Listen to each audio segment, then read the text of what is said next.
کیسے آ گئی؟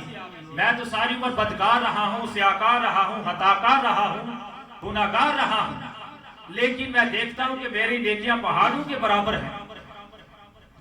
تو اللہ تبارک و تعالیٰ نے فرمایا کہ تیری نیکیاں تیری صالح اولاد کی جانب سے تیرے لیے مغفرت کی دعا تھی، تو مغفرت کی دعا کرتے تھے، تو اس وجہ سے جو ہے تیری یہ نیکیاں پہاڑوں کے برابر آئی۔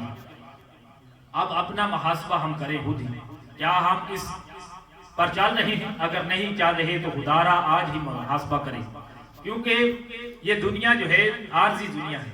کہتے ہیں کہ دنیا میں اس طرح رہیں جیسے ایک سمندر ہوتی میں کشتی چل رہی ہوتی ہے، کشتی جو ہے سمندر کے اوپر تیر رہی ہوتی ہے، اگر بیچ میں پانی آ جائے تو کشتی ڈوب جائے گی۔ دنیا میں رہیں لیکن تھوڑی دنیا کریں، بہت زیادہ دینداری میں رہیں، اللہ کی عبادت میں مشغول رہیں، ہر وقت توبہ کریں۔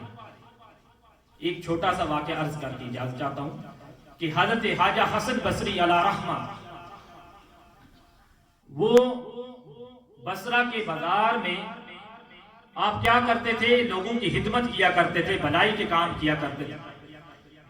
ایک دن ایسا ہوا کہ بازار سے ایک لڑکی گزر رہی تھی، حسین و جمیل، آپ کی نظر اس پر پڑی، آپ اس کا پیچھا کرنے لگ گئے۔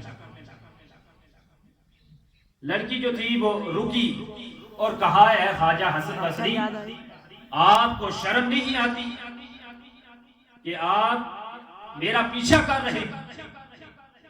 تو آگے سے خواجہ حسن بصری نے کہا کہ کس بات سے مجھے شرم آئے؟